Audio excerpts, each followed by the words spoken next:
Assalomu alaykum, hurmatli kanalimiz a'zolari, hurmatli dehqonlar, aziz obunachilar. 2026-yil 19-aprel Toshkent viloyati Piskent tumaniga tashrif buyurdik. Ko'rib turgan mana shu dala maydonimizda 1,5 gektarlik maydonda o'rtaki pomidorlar ekish jarayoniga xohlasa keldik. Dehqonimiz Yusufbek aka, assalomu alaykum. Assalomu alaykum hammalarga. Charchamay kelib oldingizmi? Rahmat aka. Alhamdulillah, tinchmi? Rahmat. Dehqonchilikka baraka aka, xormiylar. Dehqonlarimizga, o'zingizga umringizga baraka. Dehqonlarimizga bu yil astoydil omad tilaymiz. Hammalari omadli kelsin mana shu bu yilimiz. Endi Piskent nomidan dehqonlarimizga alangali salom hammalariga. Salomat bo'ling. Hammalari uni bo'ssin, nima niyatlarga yetib yursin. Rahmat. Xudo xolasa endi mana ekilish jarayonlarini ko'rsatamiz. Bu yerga aka qaysi nav pomidorimizni ekyapmiz? Bu 1 gektar joyimizga digital o'zi bo'lyapti. Digital degan rozi pomidorimiz. Pushtamiz 2.10 olingan. Pushtamiz 2.10 olingan. Endi bu yil ko'ramiz endi. Birinchi yil ekishimiz Piskentda qanaqa issorog'lik uchun 2.10 oldik. Yo'qmasam agar Parkent regionlar bo'lsa 3.5 ham kam bo'lsa kerak, salqin ko'tlar. Shunday.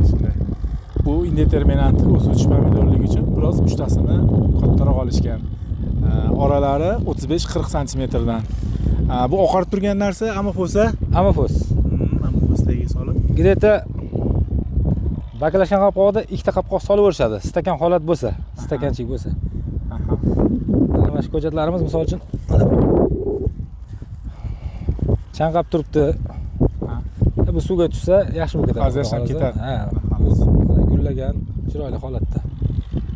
Bir qator yengil mana shunaqa sug'orib olib turib, buni sug'orishdan maqsad biza qiynalmasdan o'zidan olib turib quyib ketamiz.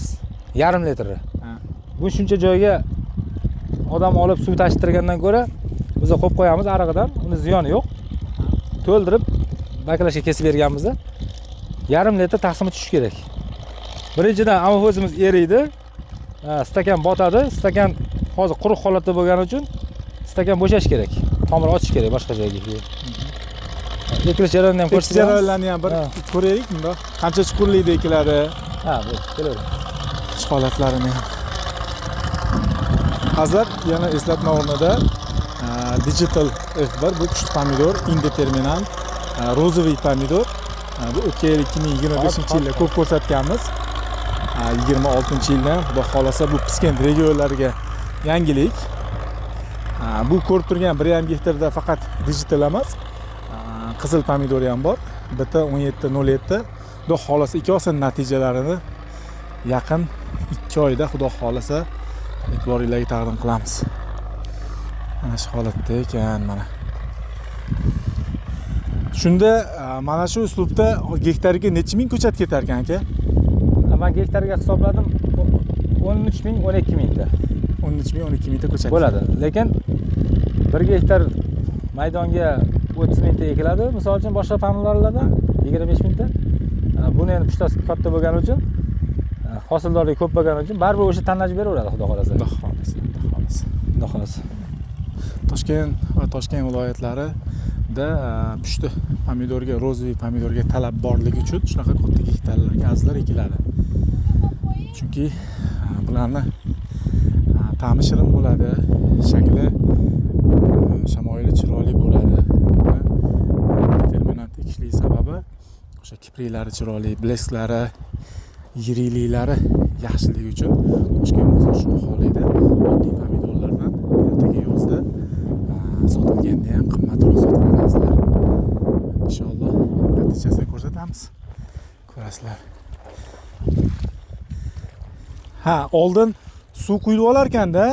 Mana shu jarayonda Uyachalarga. 1,5 litrdan har bittasiga mana suv quyiladi. Bu solingan. Ko'proq quyiladi.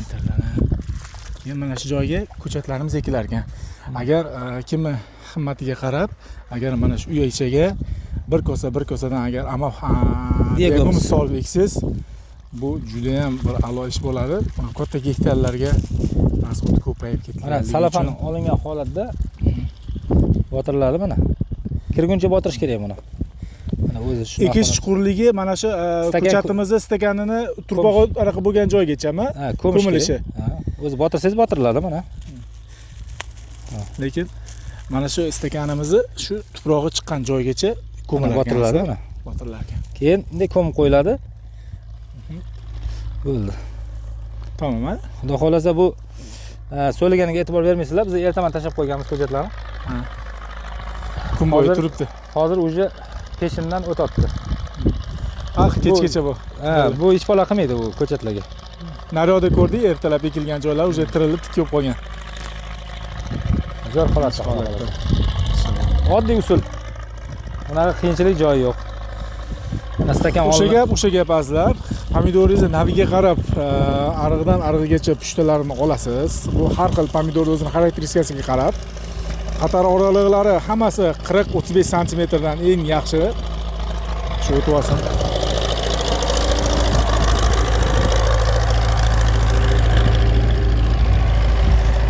Va o'sha har bitta mana shu ko'chat tagiga bitta bakalashgan qopog'ida mana shu amofosdan solinadi. Har bitta ko'chatdagi amofos. Agar imkoniyatingiz sharoitingiz bo'lsa, bir kosadan begumni solingda, keyin ko'chatingizni mana shu stakanimizga tuproq chiqqan joygacha, chuqurligigacha qo'yib ekiladi. Bundan salafanni olib tashlagan holatda. Salafanni olib tashlagan holatda. Bundan chuqur ekmaysiz, bundan yuzi ham ekmaysiz. Norma mana shu anaqamiz. Tuprog'imizni chiqqan to'lgan joyi hisoblanadi. Mana shu holatda. Yaxshi joy ekan, mana havo yuradigan joy. Oldingi yilgi joydan ko'ra yaxshi. Inshaalloh natijalari ham yaxshi bo'ladi degan umidamiz. Bundan keyingi jarayonlar bir 10 kundan keyin bitta sug'oriladi aka. Sug'oriladi. Shundoq sug'oramiz biz. Dori-pori solmaymiz. Shundoq sug'orib olgandan keyin, zahlatib olganimizdan keyin nima bo'lsa obrobotka qilib, keyin o'sha karbamid bilan birinchi etapga amofos solish shart. Bu amofosdan tashqari. Bu yonidagi tomirlar uchun ishlaydi keyinroq. Shunaqa joylar bor. Mana shunaqa gaplar azizlar. Keyin ikkinchi suviga ham agar iloji boricha yana o'sha karbamid amofos solinsa, shu ko'chatni umrining oxirigacha ishlab beradigan narsa. Amofos. Ko'chat tugaguncha ishlaydi. Xolos. Ortiqcha jarayon yo'q bu yerda. Ortiqcha aytadigan, ko'rsatadigan ish yo'q.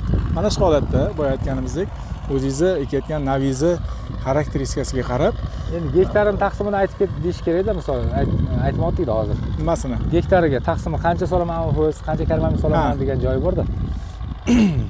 Gektariga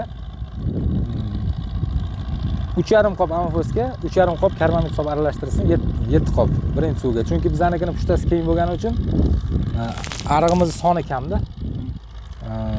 Nimasi yerimizning miqdori ko'p. Nimasi soni kam tupi. Bizga 7 qop yetadi birinchi nimamizga. Keyin qizilimizni nima qilsak, qizilimizga xat ko'pligi uchun gektariga 5 qop karbamid, 5 qop amofos solinsa boshqacha natija bo'ladi. Endi amofos qimmat, iloji yo'q. Solmasangiz o'xshamaydi. Bo'lmaydi.